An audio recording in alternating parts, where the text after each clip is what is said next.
আচ্ছা, আজকে আমরা এমন একটা বিষয় নিয়ে কথা বলবো যা আমরা সবসময় করি, কিন্তু হয়তো অতটা ভেবে দেখি না।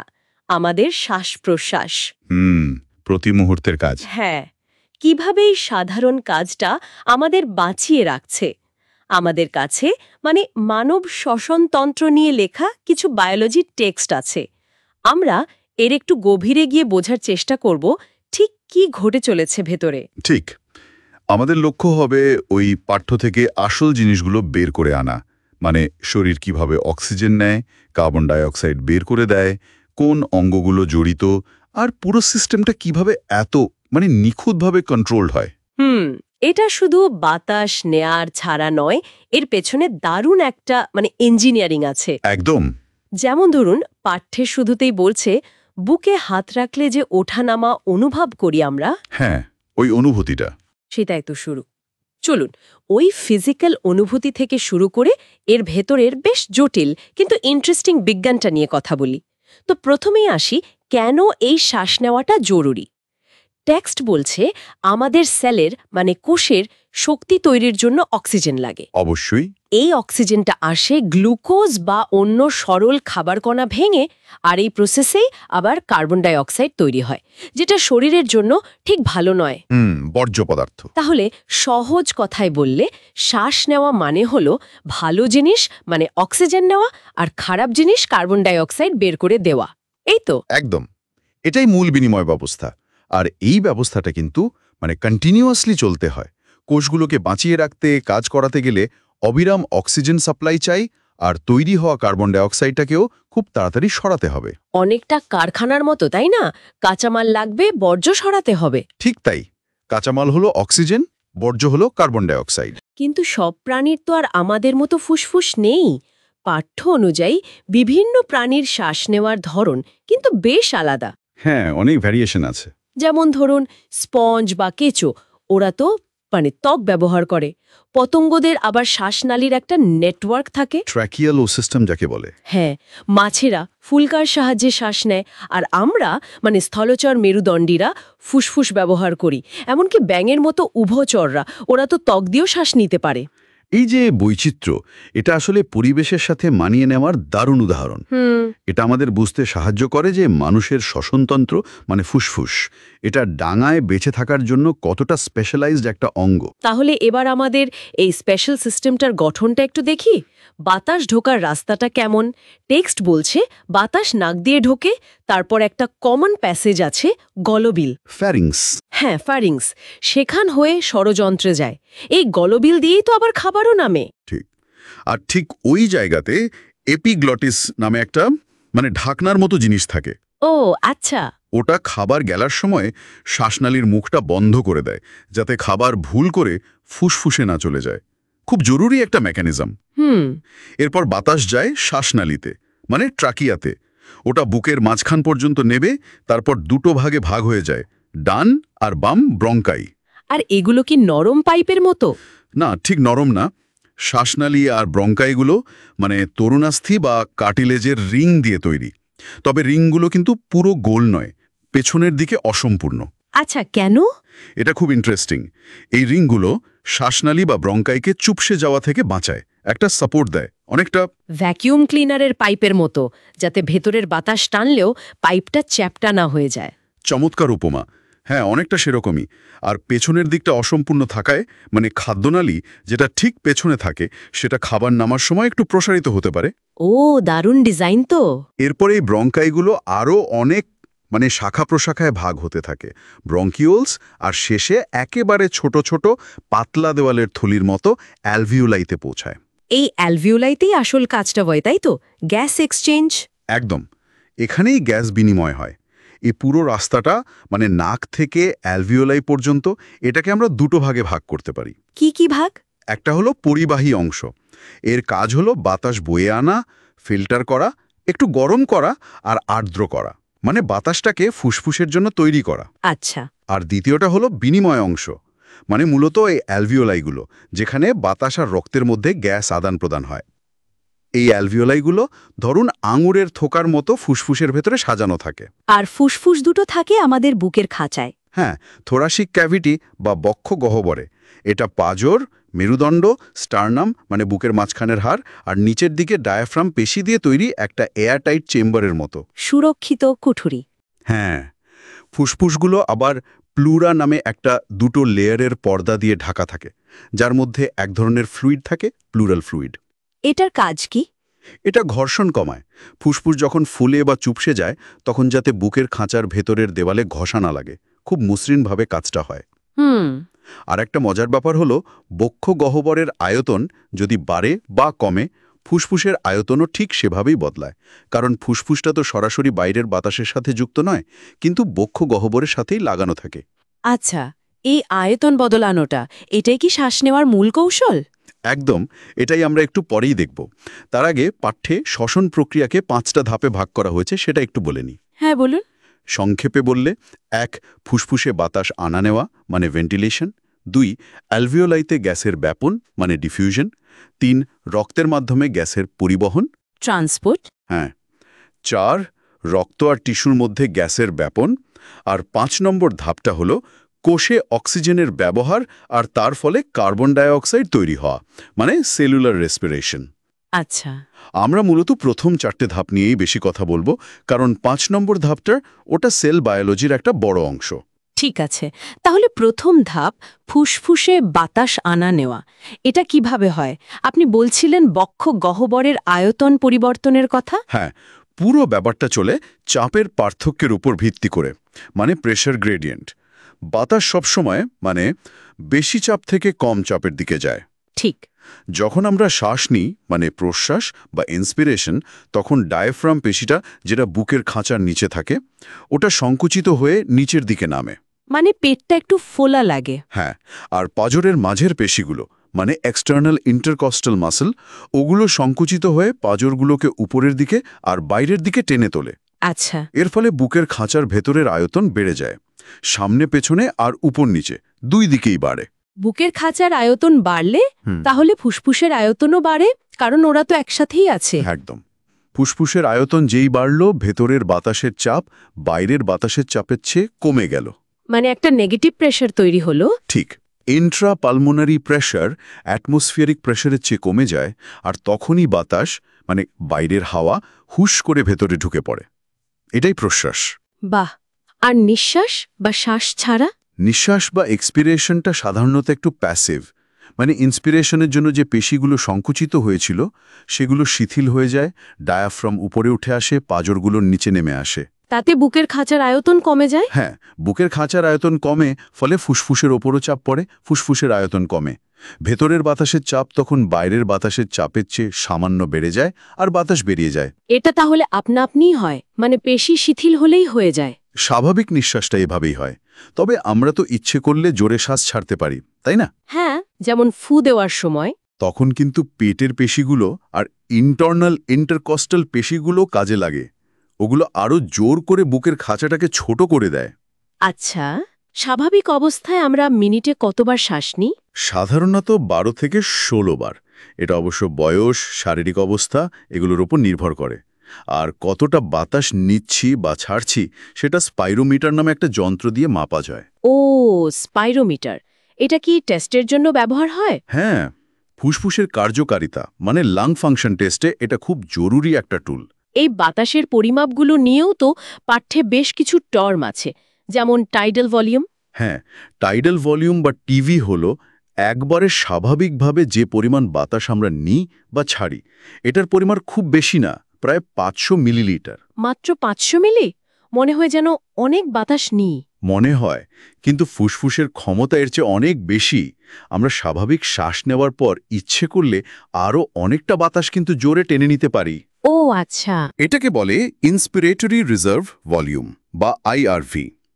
এটা প্রায় 2500 থেকে 3000 মিলিলিটার হতে পারে। বাপরে। আদিভাবে স্বাভাবিক শ্বাস ছাড়ার পর আমরা আরও কিছুটা বাতাস জোর করে বের করে দিতে পারি।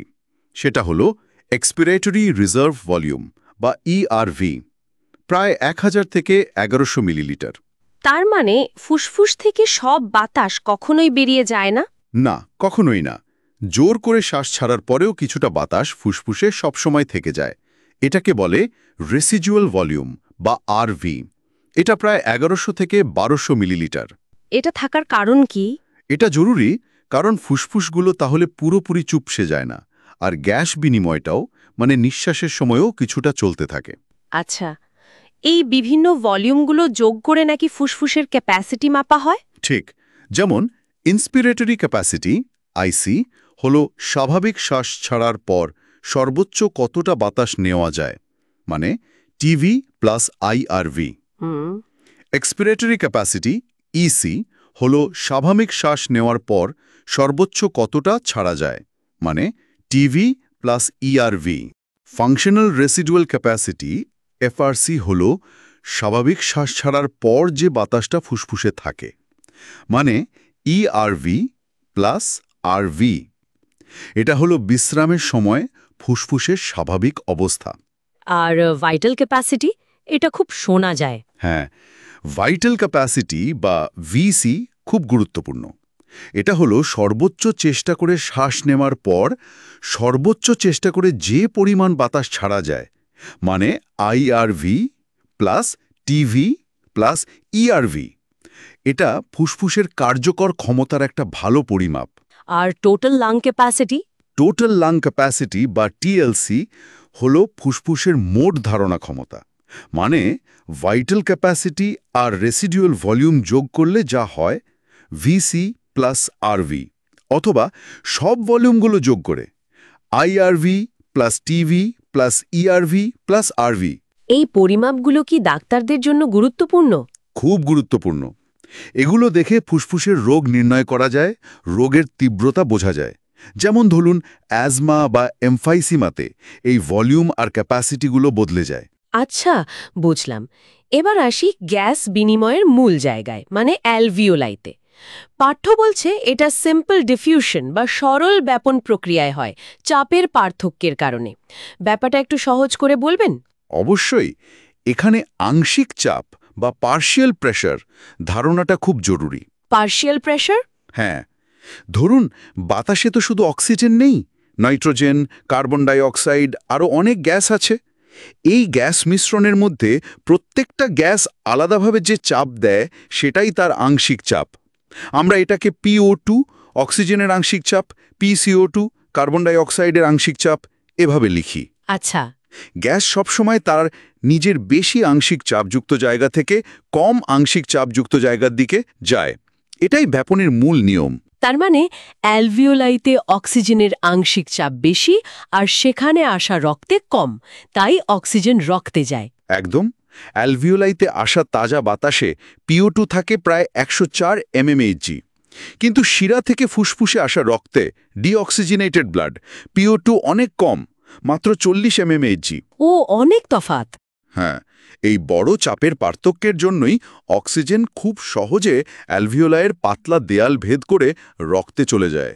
আর কার্বন ডাই অক্সাইডের ক্ষেত্রে উল্টোটা। ঠিক, শরীর থেকে আসা ওই রক্তে PCO2 বেশি থাকে, প্রায় 45 mmHg, কারণ কোষগুলো কাজ করে CO2 তৈরি করেছে।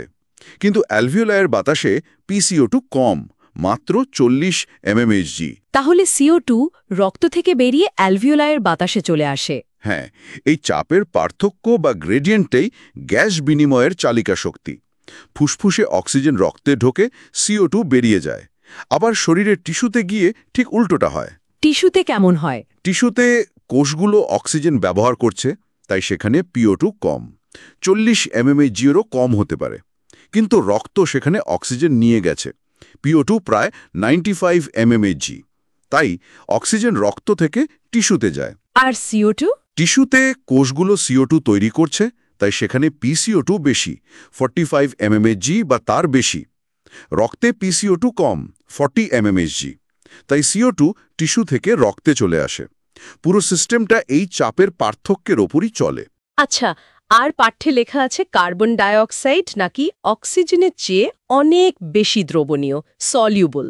হ্যাঁ, এটা খুব গুরুত্বপূর্ণ একটা পয়েন্ট। CO2 জলের মধ্যে বা আমাদের রক্তরসে অক্সিজেনের চেয়ে প্রায় 20-25 গুণ বেশি দ্রবণীয়। এটা সুবিধা কি? এর মানে হলো একই চাপের পার্থক্যে CO2 অনেক সহজে, অনেক দ্রুত ব্যাপিত হতে পারে, মানে পর্দা ভেদ করে যেতে পারে। এটা CO2 শরীর থেকে বের করে দেওয়ার জন্য খুব কার্যকর। আর যে পর্দাটা ভেদ করতে হয়, মানে অ্যালভিওলার দেওয়াল আর রক্তনালীর দেওয়াল, ওটা অবিশ্বাস্য রকম পাতলা। 3টে স্তর মিলিয়েও অ্যালভিওলার এপিথিলিয়াম, ক্যাপিলারির এন্ডোথিলিয়াম আর মাঝের বেসমেন্ট মেমব্রেন মোট পুরুত্ব 1 মিলিমিটারের চেয়েও অনেক কম। সত্যি। হ্যাঁ, প্রকৃতির কি দারুণ ডিজাইন, তাই না? গ্যাস বিনিময়ের জন্য সারফেস এরিয়া বিশাল, প্রায় টেনিস কোর্টের সমান, আর ব্যাপন দূরত্বটা খুবই কম। অসাধারণ। আচ্ছা, গ্যাস বিনিময় তো হলো, এবার এই গ্যাসগুলো মানে অক্সিজেন আর কার্বন ডাইঅক্সাইড সারা শরীরে যাবে কিভাবে? এখানে নিশ্চয়ই রক্তের ভূমিকা আছে। প্রধান ভূমিকাটাই তো রক্তের। রক্তই হলো পরিবহনের মাধ্যম। অক্সিজেন কিভাবে পরিবাহিত হয়? অক্সিজেন পরিবহনের প্রায় 97% হয় লোহিত রক্তকণিকার বা আরবিসির ভেতরে থাকা হিমোগ্লোবিনের সাথে যুক্ত হয়ে। হিমোগ্লোবিন, ওটা তো রক্ত লাল হওয়ার কারণ। হ্যাঁ, হিমোগ্লোবিন একটা প্রোটিন যার মধ্যে আয়রন বা লোহা থাকে। প্রত্যেকটা হিমোগ্লোবিন অণু 4টে অক্সিজেন অণুকে ধরতে পারে। এই যুক্ত হওয়াটাকে বলে অক্সিহিমোগ্লোবিন। এটা কি স্থায়ী বন্ধন? না, এটা একটা রিভার্সিবল বা অস্থায়ী বন্ধন। মানে যেখানে অক্সিজেন বেশি ফুসফুসে, সেখানে হিমোগ্লোবিন অক্সিজেন ধরে, আর যেখানে অক্সিজেন কম টিস্যুতে, সেখানে ছেড়ে দেয়। বাকি প্রায় 3% অক্সিজেন রক্তরসে বা প্লাজমায় দ্রবীভূত অবস্থায় পরিবাহিত হয়। আর কার্বন ডাইঅক্সাইড, সেটাও কি হিমোগ্লোবিন বহন করে? কিছুটা করে, কিন্তু সেটার পদ্ধতি একটু অন্যরকম আর পরিমাণও কম। CO2 পরিবহনের প্রধান উপায়টা হলো বাইকার্বনেট আয়ন হিসেবে। বাইকার্বনেট, সেটা কিভাবে তৈরি হয়? টিস্যুতে যে CO2 তৈরি হয় সেটা রক্তে ঢুকে জলের সাথে বিক্রিয়া করে কার্বনিক অ্যাসিড H2CO3 তৈরি করে। এই বিক্রিয়াটা খুব তাড়াতাড়ি হয় একটা এনজাইমের সাহায্যে, কার্বনিক অ্যানহাইড্রেজ। এই এনজাইমটা আরবিসির মধ্যে প্রচুর পরিমাণে থাকে। আচ্ছা। তারপর ওই কার্বনিক অ্যাসিড ভেঙে হাইড্রোজেন আয়ন H+ আর বাইকার্বনেট আয়ন HCO3- তৈরি করে। এই বাইকার্বনেট আয়নটা আরবিসি থেকে বেরিয়ে প্লাজমায় চলে আসে এবং রক্তস্রোতের মাধ্যমে ফুসফুসে যায়। প্রায় 70% CO2 এভাবেই পরিবাহিত হয়। বাহ, বেশ জটিল প্রক্রিয়া তো। আর বাকি CO2? প্রায় 20-25% CO2 সরাসরি হিমোগ্লোবিনের সাথে যুক্ত হয়। তবে অক্সিজেন যেখানে যুক্ত হয় সেখানে নয়, হিমোগ্লোবিনের প্রোটিন অংশে যুক্ত হয়। এটাকে বলে কার্বামিনো হিমোগ্লোবিন। আর বাকি প্রায় 7% CO2 প্লাজমায় দ্রবীভূত অবস্থায় পরিবাহিত হয়। তার মানে CO2 পরিবহনে 3টে উপায়: বাইকার্বনেট, কার্বামিনো হিমোগ্লোবিন আর দ্রবীভূত CO2। একদম, যার মধ্যে বাইকার্বনেটটাই প্রধান। পাঠ্যে অক্সিজেন বিয়োজন রেখা বা অক্সিজেন ডিসোসিয়েশন কার্ভ নামে একটা গ্রাফের কথা বলা হয়েছে, সেটা কি? ওটা একটা খুব গুরুত্বপূর্ণ গ্রাফ। এটা দেখায় যে রক্তের অক্সিজেনের আংশিক চাপ PO2 পরিবর্তনের সাথে সাথে হিমোগ্লোবিনের অক্সিজেন সম্পৃক্তি স্যাচুরেশন কিভাবে পরিবর্তিত হয়, মানে হিমোগ্লোবিন কতটা অক্সিজেন ধরে রাখছে। গ্রাফটা দেখতে কেমন? গ্রাফটা দেখতে ইংরেজি S অক্ষরের মতো, মানে সিগময়েড শেপের। এটার বিশেষত্ব কি? এর বিশেষত্ব হলো যেখানে PO2 বেশি, যেমন ফুসফুসে প্রায় 100 mmHg, সেখানে কার্ভটা প্রায় ফ্ল্যাট থাকে। মানে হিমোগ্লোবিন প্রায় 100% অক্সিজেন ধরে ফেলে, সম্পৃক্ত হয়ে যায়। আচ্ছা। কিন্তু যেখানে PO2 কমতে থাকে, যেমন ধরুন টিস্যুতে 40 mmHg বা তার কম, সেখানে কার্ভটা খাড়াভাবে নিচের দিকে নামে। এর মানে হলো PO2 সামান্য কমলেই হিমোগ্লোবিন অনেকখানি অক্সিজেন ছেড়ে দেয়। ও, তার মানে এটা একটা খুব কার্যকর ডেলিভারি সিস্টেম, যেখানে দরকার সেখানেই সহজে অক্সিজেন ছাড়ছে। একেবারে, এটাই এর সুবিধা। শুধু তাই নয়, আরও কিছু ফ্যাক্টর আছে যা ওই অক্সিজেন ছাড়াটাকে প্রভাবিত করে। যেমন ধরুন যেখানে CO2 বেশি বা যেখানে H+ আয়নের ঘনত্ব বেশি, মানে বেশি অ্যাসিডিক, বা যেখানে তাপমাত্রা বেশি, সেই সব জায়গায় হিমোগ্লোবিনের অক্সিজেনের প্রতি আসক্তি কমে যায়। ফলে কার্ভটা ডান দিকে সরে যায়। মানে একই PO2-তে হিমোগ্লোবিন আরও বেশি অক্সিজেন ছেড়ে দেয়। তার মানে যে টিস্যুগুলো বেশি কাজ করছে, যেখানে CO2 বেশি তৈরি হচ্ছে, ল্যাকটিক অ্যাসিড জমছে, তাপমাত্রা বাড়ছে, সেখানেই অক্সিজেন ডেলিভারি বেড়ে যাচ্ছে। ঠিক ধরেছেন। এটাকে বোর এফেক্ট বলে। এটা নিশ্চিত করে যে অ্যাক্টিভ টিস্যুগুলো তাদের প্রয়োজনীয় অক্সিজেন ঠিকমতো পায়। স্বাভাবিক অবস্থায় প্রতি 100 মিলি অক্সিজেনযুক্ত রক্ত প্রায় 5 মিলি অক্সিজেন টিস্যুতে সরবরাহ করে আসে। দারুণ সিস্টেম। আর CO2 পরিবহনের ক্ষেত্রেও কি এমন কোনো বিশেষ কৌশল আছে যখন ওটা ফুসফুসে পৌঁছায়? হ্যাঁ, ফুসফুসে যখন রক্তটা ফেরে তখন সেখানে PCO2 কম থাকে। ফলে টিস্যুতে যে বিক্রিয়াগুলো হয়েছিল সেগুলো উল্টো দিকে ঘটে।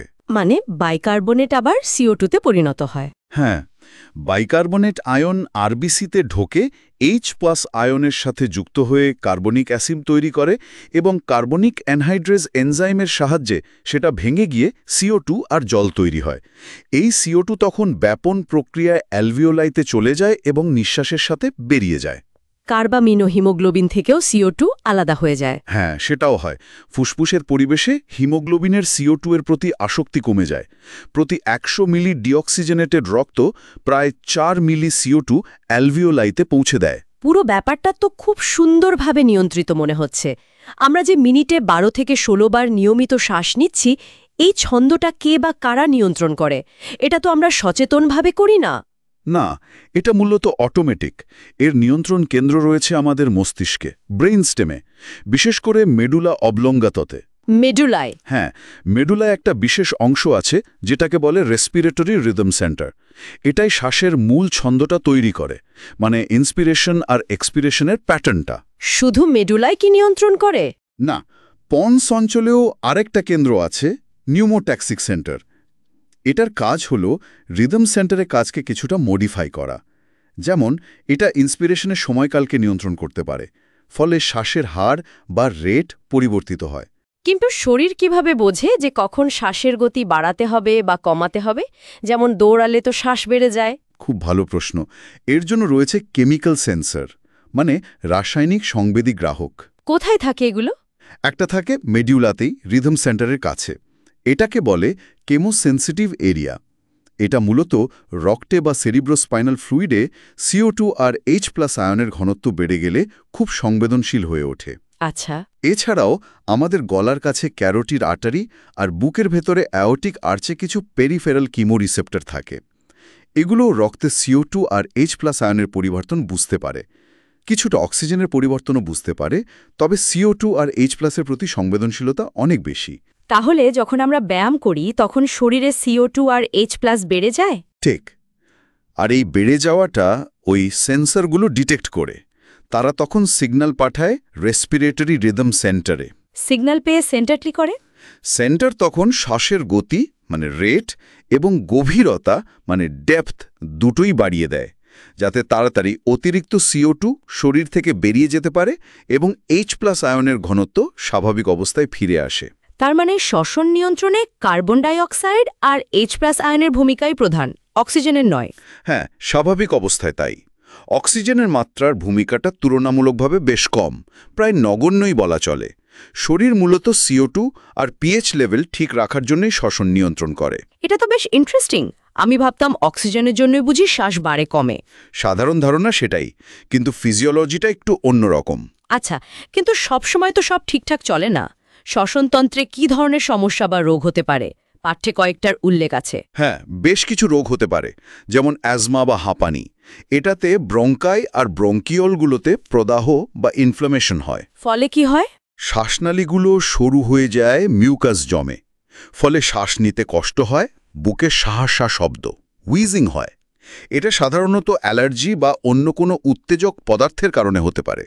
আর একটা রোগের কথা আছে, এমফিসাইমা। হ্যাঁ, এমফিসাইমা একটা ক্রনিক বা দীর্ঘস্থায়ী রোগ। এটাতে অ্যালভিওলাইয়ের দেওয়ালগুলো নষ্ট হয়ে যায়, ফলে গ্যাস বিনিময়ের জন্য যে সারফেস এরিয়া সেটা অনেক কমে যায়। এর কারণ কি? এর প্রধান কারণ হলো ধূমপান। যারা দীর্ঘদিন ধরে ধূমপান করেন তাদের এই রোগ হওয়ার ঝুঁকি অনেক বেশি। ফুসফুসের ইলাস্টিসিটিও কমে যায় এতে। আর এক ধরনের রোগের কথা বলা হয়েছে, পেশাগত শ্বসনজনিত রোগ। হ্যাঁ, কিছু নির্দিষ্ট পেশায়, যেমন ধরুন যারা পাথর ভাঙার কাজ করেন বা খনিতে বা অ্যাসবেস্টাস কারখানায় কাজ করেন, সেখানে প্রচুর ধূলিকণা তৈরি হয়। আমাদের শ্বসনতন্ত্রের নিজস্ব প্রতিরক্ষা ব্যবস্থা আছে বটে, কিন্তু এত বেশি ধূলিকণা ঢুকলে শরীর আর সেটা সামলাতে পারে না। তখন কি হয়? দীর্ঘ সময় ধরে এই ধুলো বা ফাইবারের সংস্পর্শে থাকলে ফুসফুসে প্রদাহ হয়, ফাইব্রোসিস হতে পারে। মানে ফুসফুসের নরম টিস্যুর জায়গায় শক্ত ফাইব্রোস টিস্যু তৈরি হয়। এর ফলে ফুসফুসের কার্যকারিতা কমে যায়। মারাত্মকভাবে কমে যায়। ফুসফুস শক্ত হয়ে যায়, ঠিকমতো ফুলতে পারে না, শ্বাসকষ্ট হয়। তাই এইসব কাজের জায়গায় প্রোটেক্টিভ মাস্ক পরাটা খুব জরুরি। তাহলে পুরো আলোচনাটা যদি আমরা এক জায়গায় আনি, একটা খুব সাধারণ কাজ, শ্বাস নেওয়া, সেখান থেকে শুরু করে ফুসফুসের গঠন, চাপের খেলা, গ্যাসের আদান প্রদান, রক্তের মাধ্যমে সেই গ্যাসের এত নিখুঁত পরিবহন, আর শেষে মস্তিষ্কের সূক্ষ্ম নিয়ন্ত্রণ, সব মিলিয়ে এক অসাধারণ জৈব প্রক্রিয়া। ঠিক তাই। মূল কথাটা হলো শ্বসন কোনো একটা সিঙ্গেল ইভেন্ট নয়, এটা অনেকগুলো ধাপের একটা জটিল সমন্বয়। এর জন্য চাই সঠিক অ্যানাটমিক্যাল স্ট্রাকচার, ফিজিক্যাল প্রিন্সিপাল যেমন চাপের পার্থক্য, chemical carrier, haemoglobin, efficient enzyme, carbonic anhydrase আর নিখুঁত নিউরাল কন্ট্রোল। এই সব কিছুর মেলবন্ধনেই আমাদের কোষগুলো বাঁচার জন্য প্রয়োজনীয় অক্সিজেন পায় আর বর্জ্য CO2 শরীর থেকে ঠিকঠাক বেরিয়ে যেতে পারে। আলোচনা শেষে একটা প্রশ্ন একটু ভাবনার জন্য রেখে যায়। পাঠ্যে যেমন বলা হয়েছে শরীর প্রয়োজন অনুযায়ী শ্বসন ছন্দ বদলায়। এবার ভাবুন তো, কেউ যদি হঠাৎ খুব উঁচু পাহাড়ে যায়, যেখানে বাতাসের চাপ কম, অক্সিজেনের পরিমাণও কম, তখন শরীর কিভাবে মানিয়ে নেওয়ার চেষ্টা করবে? এটা একটা খুব ইন্টারেস্টিং সিনারিও। ওই চাপের পার্থক্য, হিমোগ্লোবিনের অক্সিজেন ছাড়ার ধরন, শ্বাসের গতি, এগুলোর কি পরিবর্তন হতে পারে? বেঁচে থাকার জন্য এই মানিয়ে নেওয়াটা, অ্যাক্লামাইটাইজেশন, কতটা জরুরি হতে পারে, এটা নিয়ে একটু ভেবে দেখা যেতে পারে, তাই না? অবশ্যই। শরীর কিভাবে এই চ্যালেঞ্জটা মোকাবেলা করে সেটা ভাবার মতো বিষয়।